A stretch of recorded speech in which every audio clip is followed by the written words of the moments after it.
Oke, di sini kita bertiga akan bicarakan alur ngidul tentang tasawuf pada zaman ini. Di sini saya perkenalkan dulu terlebih dahulu, nama saya Reza Husni, Saya Sultan Arifullah. Dan saya Ahmad Bagis. Oke, di sini kita akan membicarakan apa sih tasawuf pada zaman sekarang itu. Menurut lo apa sih tasawuf pada zaman sekarang? Gimana Bang? Menurut gue tasawuf itu lebih simpelnya cara mendekatkan diri kita kepada Tuhan. Nah, mendekatkan diri kita kepada Tuhan ini ada banyak cara, dan tidak hanya dengan satu cara saja. Ada yang dengan cara sholat, gitu kan? Ada yang dengan zakat, ada yang dengan sedekah, ada yang dengan baca Al-Quran, ada yang qiyamul lail, gitu. Banyak gitu kan. Tapi kita tidak tahu gitu bagaimana cara seseorang itu mendekati Tuhannya itu dengan cara dia sendiri, tapi tidak melenceng dari syariatnya. Kalau menurut lu gimana? Sama sih itu. Kurang lebih ya. Maaf. Tapi kalau menurut gua, kalau tasawuf itu bukan sekedar dari teori ya. Maksudnya kayak kita tahu ilmunya, tapi kita percuma, kita nggak tahu cara jalaninnya. Maksudnya kayak kita nggak tahu cara beribadahnya. Kan kalau tasawuf itu kan kita berjalan dulu menuju sampai kita, yang berarti kayak kita harus ngelakuin hal-hal spiritualnya. Tasawuf kalau menurut pandangan gue zaman sekarang itu seperti ini. Nah, jadi kayak kan sempurna agama itu kan ada empat ya, tahu, yaitu syariat, thariqah, ma'rifat, dan hakikat. Nah, kalau empat ini belum kita jalani secara individu itu, jadi menurut pandangan saya sendiri atau pandangan otak kecil saya lah, itu belum sempurna agama. Tapi kalau menurut pandangan ente, Kalau menurut pandangan gue ya, kalau tasawuf itu kalau dari sudut pandang materi memang dibutuhkan, tapi lebih ke praktek sih ya.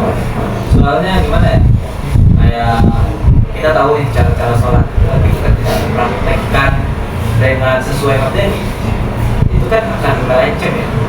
Kan misalkan kita nih membaca surat Al-Fatihah dan surat Al-Baqarah, lalu kita otak-atik tuh nggak sesuai dengan materi atau dipraktekkan dengan tidak sesuai materi, jadi kan ngawur ya, sesat kan gitu kan. Jadi kayak gitu. Jadi kalau menurut gua, kalau tasawuf itu tidak hanya dari sudut pandang materi, tapi materi juga diperlukan, praktek juga. Makanya nanti terciptalah dengan pandangan spiritual tadi. Menurut gua itu. Kalau menurut lu? Ya, menurut gue sih sama, kurang lebih. Ya, sama. tapi gue lihat kalau zaman sekarang itu tasawuf itu kan dia lebih condong ke orang sufi. Ya. Tapi kayaknya zaman sekarang itu jarang ya, yang ada orang kayak sufi zaman dahulu gitu. Apa mungkin karena Normal jalan. iya, karena dia ngikutin zaman segala macam, ya kita tidak tahu orang-orang seperti itu. Tapi kalau tasawuf itu yang pertama itu kan berkaitan dengan syariat. Kalau syariat itu kan dengan pembahasannya kayak kita diajarin sholat, pengaturan-peraturannya lah. Kalau syariat itu, dan kalau thariqah itu kayak spiritual kita, rohani kita untuk berjalan pada satu kita. Dan kalau hakikat itu menurut saya mungkin di saat kita berjalan itu kita sudah tahu nih tujuan mana dan kita sudah sampai, itu namanya hakikat. Tapi kalau ma'rifat itu pengenalan kita kepada apa yang kita tuju, kayak kita berjalan menuju sebuah tempat tapi kita nggak kenal di dalamnya itu kayak gimana. Jadi menurut saya itu kalau ma'rifat itu seperti itu. Kalau menurut ini Kalau makrifat ya lebih ke kita itu sudah tercebur lah, kalau apa tuh kayak melebur ya, melebur dari kerjaannya Tuhan. Kalau kita jalannya awal kan, itu kan ada yang namanya makomat gitu kan, makomat, terus ada tingkat, dan makomat ini diartikan dengan stage, itu yang tingkatan tersebut. Nah tingkatan ini banyak gitu kan. Jadi kalau seseorang ingin memulai dengan mencari makrifat tersebut, maka dia yang awalnya berdosa itu ada yang namanya tobat. Nah pastinya nggak harus bersih dong hatinya gitu kan. Jadi kayak itu tergantung hati seseorang. Misalkan dia taubat gitu kan, ibaratnya kita mengisi gelas gitu kan, yang gelas yang berisikan kopi, lalu kita isi terus dengan air bening. Nah itu kan lama kelamaan penuh gitu kan, dan air kopi yang dalam gelas tadi itu kan akan hilang gitu kan karena luapan air bening tadi. Nah dari situ kita bisa mengambil kesimpulan bahwa jikalau kita ingin menempuh jalan makrifat tersebut, maka diperlukan hati yang bersih. Nah hati yang bersih itu juga ada tahap-tahapannya, yaitu dengan cara beribadah Quran, berzikir, banyaklah kan. Tapi itu kan didasarkan syariat kita, nggak bisa salah-salah gitu kan. Terus kalau menurut mana si Faiz nih? Saya boleh nanya boleh nggak? Nah, boleh apa? Kalau kita misalnya nih, kita beribadah tanpa bermakrifat itu bisa nggak? Selain beribadah tanpa berhubungan dengan makrifat dihubungi. Nah, kalau pandangan saya itu kurang bisa karena segala sesuatu ibadah itu harus dituju. Iya. Jadi kita nggak asal sholat, memang sudah sholat. Jadi kita punya tujuan sholat ini untuk kemana-mananya. Jadi kita punya tujuan, itu menurut saya. Jadi tidak bisa salah-salah asal beribadah. Jadi kita harus mengenalnya dulu. Jadi tujuan apa? Jadi supaya terarah. Itu menurut saya. Kalau ibadah gini ya, ibadah sebenarnya sholat. Misalkan kita ibadah itu kita anggap sebagai jalan. Nah, makrifat itu kita anggap sebagai tujuan kita. Nah, diri kita ini anggap kita sebagai kendaraan. Nah, bagaimana sih kita berkendara tapi tidak ada jalan? Dan jalan itu pastinya kalau kita mau berjalan itu kan ada dong tujuannya. Kalau tidak ada tujuan seperti kita kayak nggak selesai dong. Nggak tahu arah kayak mau gitu kan belok. Jadi kalau kita punya tujuan ya kita dan ibadah kita baik kan, jalan kita itu baik. Nah maka temulah tujuan tadi makrifat atau bertemu dengan Allah. Tapi menurut saya itu kalau makrifat itu kalau kita menjalankan sebuah tasawuf itu ya, kalau menuju perjalanan itu kita harus dengan seorang guru. Kita nggak bisa kita sendiri itu kita nggak bisa. Jadi kita harus memerlukan yang namanya guru, dan guru itu disebut namanya mursyid. Kayak ada sebuah tokoh kayak Anon mungkin yang ahli bidang seperti itu, dia tasawuf. Jadi kita harus sambil di dalamnya dulu. Kita nggak bisa gitu sendiri untuk menuju ke jalan situ. Jadi kita harus punya guru, pendamping. Yang kadang kan banyak orang seperti itu, kayak dia kayak bisa dibilang sesat segala macamnya. Jadi harus ada pendampingnya. Itu menurut saya.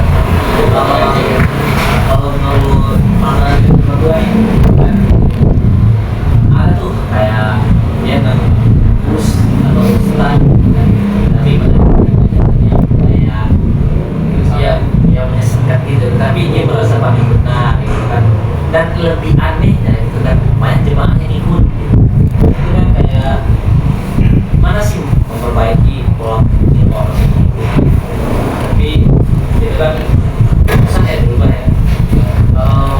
Pandangan apa ya? Kalau pandangan saya sendiri pribadi, saya tuh pengen punya atau ingin mempunyai sang guru itu, dia benar-benar mempertanggungjawabkan kita di akhirat kita. Itu seorang guru. Nah, jadi dengan kehidupan kita yang penuh kata-kata ini, dia butuh pertanggungjawaban dari sang guru, dari ilmunya. Dia harus bertanggung jawab atas di akhirat kita. Dan kalau buat orang-orang yang seperti itu, mungkin kalau dari saya pribadi itu, kita harus mencari guru itu kayak berjalan dulu nih, kagak bisa ya berjalan itu baru kita bercerita cerita kepada seorang, dan nggak bisa kita bercerita dulu tapi belum berjalan, itu namanya pembohong. Itu Sebenarnya orang kayak gitu berguru di mana sih? aduh kalau Mereka ilmu tuh dari mana? Kalau gitu susah sih. susah mungkin Kalau kita kan nggak Belum tahu ya. latar belakang mereka ya. kan banyak ya pada zaman sekarang tuh banyak yang mungkin kayak guru itu dia cuma ngincer amplopnya doang, Iya benar. duit, dari situ dia jual agama, jual agama. Tapi Itu yang lebih, mohon maaf kalau nggak salah kata lebih brengsek lah daripada ini ganjal. Saya Tapi kalau menurut saya kita kan mau gimana pun uang itu kan begitu. Walaupun kita nantinya bekerja atau kayak di dakwah itu dikasih amplopnya gitu kan.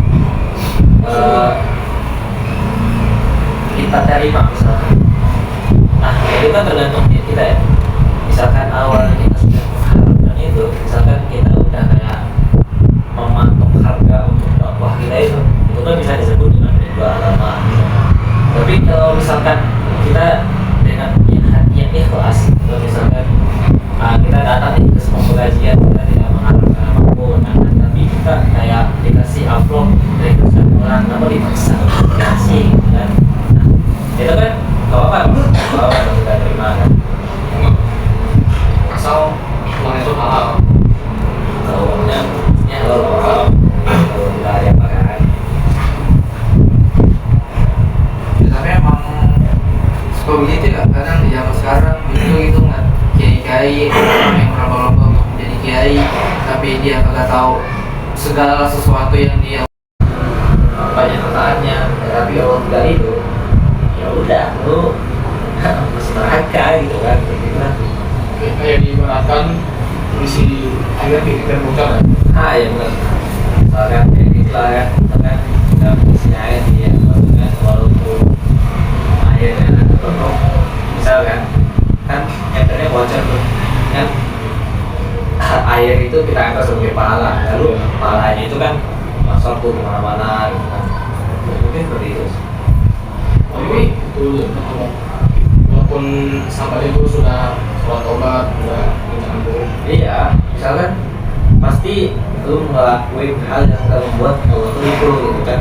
Makanya itu walaupun lu berusaha ibadah mati-matian pun, ibadah banyak-banyak pun, kalau lu nggak ridho terus ada lu ngelakuin perbuatan yang buat Allah itu nggak ridho, makanya ya itu cuma sia. tapi orang tasawuf itu setahu gue malah nanti itu mayatnya itu saat itu kan ada empat golongan syariat, toriko, ma'rifat, hakikat. Kalau orang syariat itu dia membusuk jasadnya, tapi kalau orang ma'rifat itu dia mengering jasadnya, dan kalau orang ma'rifat itu dia bercahaya. Tapi satu lagi yang lebih gokil kayak orang hakikat tuh ngilang tuh pas dikubur jasadnya yang benar-benar dilindungi sama Allah supaya nggak membusuk. Itu orang ma'rifat yang benar-benar dia menyelebur kepada sang Tuhan, karena kan yang pulang itu jasadnya, yang pulang itu ruhnya. Iya. Jadi kalau tasawuf itu yang ditempa itu ruhnya, bukan jasadnya. Jadi segala ibadah yang dia perbuat itu berbarengan itu antara ruh, rohani dan jasmani itu bergerak. Jadi kan dia terselamatkan gitu ruhnya. Jadi baliknya kepada sang Tuhan. Itu kalau orang-orang tasawuf.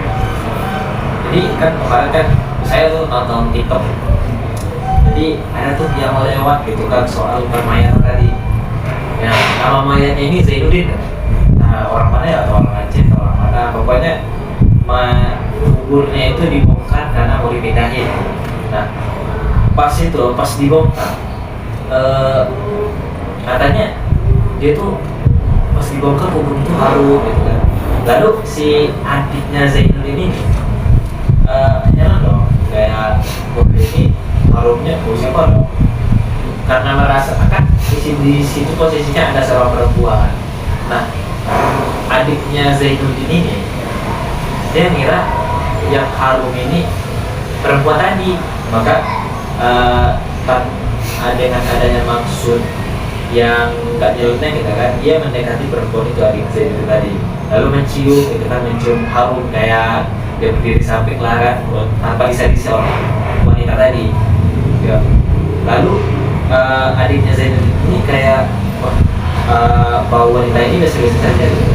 Terus lalu dibongkarlah tuh kan buburnya si Zainul ini, maka bubur itu apa namanya gitu kan. Padahal bayangin aja kalau kita aja baju putih kita terkena kotoran dikit aja kan itu udah kotor kan, apalagi dalam tanah gitu. Karena dia dari tahun 1995 gitu kan, kalau di itu sekarang dari tahun. Nah itu kan kayak style loh gitu kan, kayak cover yang putih tadi ada noda sedikit, terus harusnya itu terus minus kan. Kalau kita mikir dengan logika itu kan kayak gitu. Mungkin kalau saya menyimpulkan itu Zainuddin ini kayak semasa hidup itu berfirman ya, ada makrifat itu ya, makanya kayak pas buburnya itu dibongkar makanya itu harum gitu kan. Makanya kayak pas baca komenannya itu kan, kayak komennya positif komennya itu kayak amalan apa sih, kayak kan itu kebanyakan itu ya kalau kenal tadi kan, amalan apa sih yang dilakuin dari ini gitu kan, kayak apa sih kasih trik and triknya doang gitu kan. Ya kayak ya, seperti kata awal tadi kan, kayak cara kita bermotivasi itu bermacam-macam gitu kan, semua gitu. Tapi tergantung kitanya menuju Allah itu dengan cara apa dulu. Sebenarnya yang tadi bilang yang baik syariat nah yang tadi hakikat ini kan biasanya hilang, itu pasti hari akhir ada nggak di padang mahsyar gitu? Ya ada karena orangnya udah sampai duluan.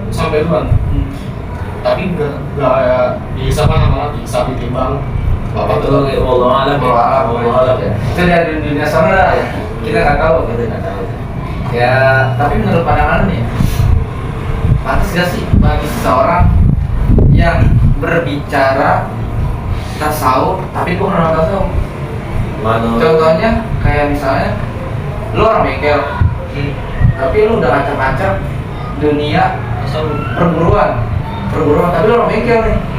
Menurut pantas gak sih? Nyambung gak sih? Atau dia melenceng segala macam, atau dia cuma ibarat kata cuma ngomong kosong doang? Menurut pantas gak? Kalau menurut gue ya pantas selagi dia tidak menyalahi dan tidak menambah-nambah gitu kan. Terus kan ibaratkan kita nih kayak mengkritik sesuatu gitu kan, membahas kayak kita ini lah, kan kita sekarang lagi membahas tasawuf. Kita kan bukan orang tasawuf ya gitu, apalagi gua yang bukan anak pondok kan, yang pas melebur sono gitu kan, kayak wah ini tasawuf ini amat ya gitu kan, kayak di luar nalar banget gitu kan. Terus kayak gua yang gak dari pondok itu merasa kayak wah ngedon nih gua pas bahas tasawuf gitu kan. Tetapi walaupun gua orang bukan tasawuf kan, gua boleh dong bahas tasawuf kayak seperti kita sekarang ini. Begitu juga kayak orang baker tadi, selagi gua tidak kayak menambahkan statement yang melenceng atau kayak gimana ya, menyesatkan gitu lah. Terus kita mempraktekkan atau kayak mempraktekkan dalam kehidupan sehari-hari bahas tasawuf itu tidak menyalahi gitu, sesuai dengan syariat dan telah diajarkan gitu kan. Kan tujuan kita bertasawuf itu kan kayak mendekatkan diri kita kepada Tuhan kan? Walaupun kita membahas tentang Tuhan, nah itu kan harus dong setiap orang itu kan, tapi tergantung mananya nih dia membahas Tuhan tersebut. Kalau dia membahas Tuhannya itu kayak dengan logika saja, itu pasti nggak bisa. Itulah kalau menurut gue. Mungkin udah selesai. Udah banyak juga ya pembicaraan kita ya.